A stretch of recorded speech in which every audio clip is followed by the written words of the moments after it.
If you need any My Team grinds in any mode, hit up my boy Witty for safe, reliable, and the cheapest grinding services around. Hit him up on Twitter. You won't be disappointed.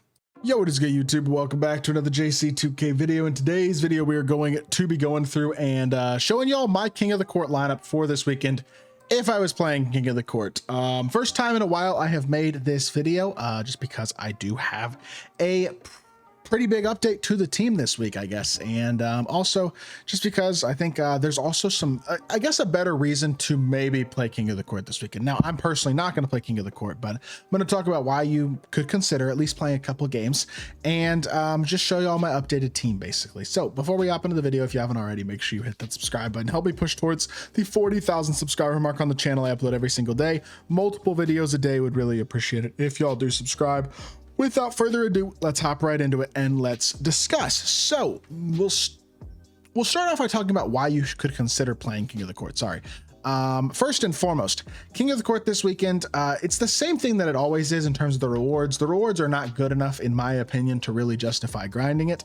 I'm being totally honest. Early in the year, I was good enough to win. At this point in the year, I'm not good enough. I don't play enough to be good enough. I'm absolutely good enough for top 1%. But at the same time, it's just not worth it for a choice of 3 random pink diamonds that in all likelihood are not going to help my team.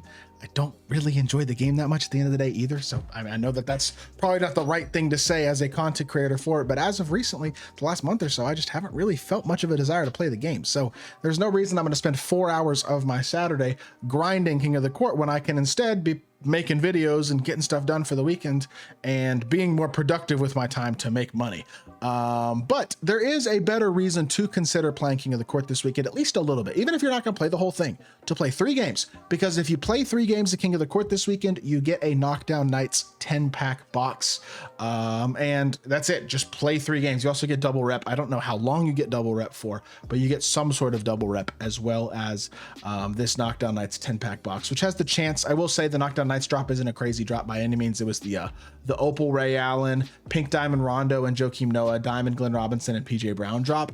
But you could potentially get like an unsellable Robert Covington, an unsellable PJ Brown, a couple cards like that that are good cards. And you also get some other stuff in there like badges and shoes and things like that that you can sell or quick sell and make some MT off of as well. So you have at least a little bit of an added incentive to play King of the Court this weekend. But with that being said, I am going to showcase my updated lineup, and look, it's not as good as a lot of other people's top tier teams, but it's a pretty good squad. I mean, I have Dr. J, I have Wimby, I have Michael Beasley as the brand new big addition to the team. I also have Michael Carter-Williams. I sold my Lonzo and my Marcus Smart because I locked in MCW, mostly for a video, but also just because he's a pretty good card and he can kind of just be that stay there for a while, backup third string at some point guard that is just like a good filler option with a nice release, solid defensively, good completeness statistically, just overall a solid card who will be in my lineup for a while, even if it isn't like long term as my starter or even as a card who plays very much. There's a good chance he winds up being in my last 3 relatively soon as just my third string if somebody gets injured point guard. But the main 2 upgrades to the lineup since the last time I made a lineup upgrade video, well, I guess the total upgrades to my team since the last time I made a lineup video is Michael Beasley, Michael Carter-Williams, Kwame Brown, I think are the 3 cards that are new to my team. I don't have Paulo Banchero anymore. I sold my souped up badged Paulo Banchero for like 200 and something thousand MT.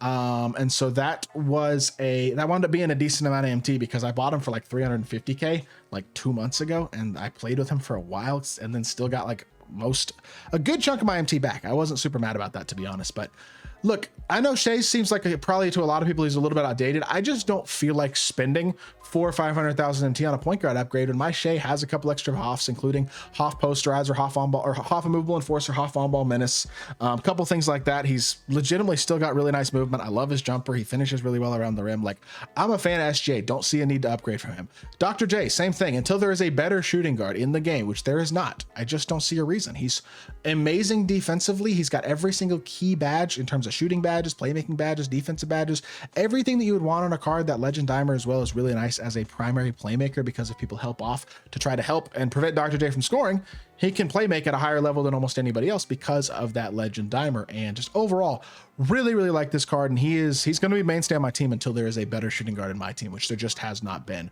Michael Beasley, I have not upgraded badge wise yet. I did just add him to my lineup, paid like 400k for him, which I thought was a pretty good price because this card is a beast. Very fun to use, elite release, good behind the back, elite level slasher as well, and he's got a lot of size at 6'9". If I add things like a movable enforcer, on ball menace, paint patroller, post lockdown, and then probably either brick wall or rise up for that 5th badge, I'd say brick wall probably, he's going to be very complete defensively. He's going to have all the key badges. He's an elite level slasher and an exceptional just overall card. One of the best options in all of my team at the small forward position. I think he's legitimately a top 3 small forward with how good his jump shot is.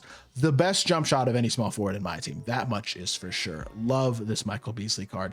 He is absolutely elite. And then Jaren Jackson Jr. at the 4. I mean, y'all have seen this Jaren before, but every single Hall of Fame badge in the game, as well as legend, pogo, set shot, and interceptor. The only badges he does not have are ankle assassin, dimer, handles for days, float game, mini marksman, and strong handle, all of which in my opinion are not particularly important badges. And those are the badges that I was fine with basically leaving off of him. But I bought this card the way that he is, except I think he had Hoff. I think he might have had Hoff mini marksman or something like that instead of Hoff shifty shooter. I swapped that one. That's the only change I made though, literally. So I think Jaren is a really, really great card. Victor Wembanyama, same story. Like Yao came out today, or I guess technically yesterday as y'all watch this video. I record this on Friday. Y'all will see it on Saturday, but there's just no need to upgrade. Wemby has a better jumper. Honestly, Wemby's a better card than Yao. And I will say, Wemby probably yesterday would have been the best day to buy him in terms of making him T, like Friday, Thursday, days like that. But he's still relatively cheap, and Yao is going for a lot more.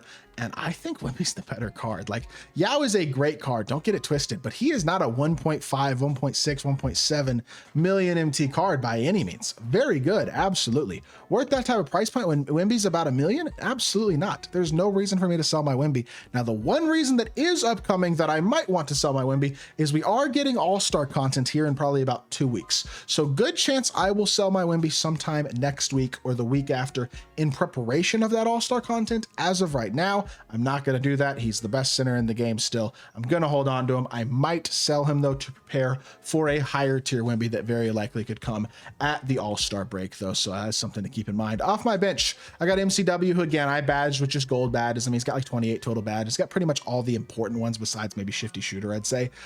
Defensively, he's solid. Offensively, he's solid. I really like his release. He's a pretty good finisher. He's got an 85 driving dunk, nice jump shot. Like just overall solid card, does everything I want at the PG spot. Franz Wagner, same thing, fully badged with gold badges, beast of a card, 6'10", nice release, good movement, good finisher. The size helps him defensively, and he's already got decent defensive stats and badges. Like overall, another really good card. Big fan of him. Rudy Gay, got extra Hoffs on him. He's got Hoff Limitless, Interceptor, Bailout, and On-Ball Menace added in terms of 4 extra Hoffs. I love his release, love his fade, really like his movement. Defensively, he holds it down. Like I'm a big fan of Rudy as well. Kwame Brown, I badged him with gold badges, just like MCW, just like Franz Wagner. Again, budget cards, free cards. That is what I really like filling out my team with this year, because I just don't think it's really, at this point in the year, there's no reason to try to have the best team in the game. It costs a bunch of money, number one, but number two, there's just no reason for it. Like in total, I've spent, since the beginning of season 2, I think I spent $200 Black Friday weekend. That was the only time I've spent more than $20 at any time. And I think I spent $20 like 2 or 3 times, twice, and then probably spent $250 since the start of season 2, but 200 of that was the weekend of Black Friday. I don't think I've spent any more money other than like $20 twice, and I brought the Pro Pass, but for season 4, and that's about it. Like I think realistically, just have not been spending very much money on this game at all, and managing to maintain a good team and a squad that can absolutely be competitive. And then at the end of the bench, we got the last player on the team is David Robinson. I think I added 1 extra Hoff on him. I literally don't even remember what it was, to be totally honest. But D-Rob, he's still the 3rd best center in the game and arguably the 2nd best. No, Yao's the 2nd best. He's either 3rd or 4th. Depends how you feel about him and KP. But I think he's very much got an argument for top 3 center in the game still. Definitely top 4. 7'1", great defender, solid jumper, does everything well. Like I just really like D-Rob, and I think he rounds off the team well. And then I got 3 Mavs in my last 3. Derek Harper, who's a defensive point guard if I ever need like an injury replacement.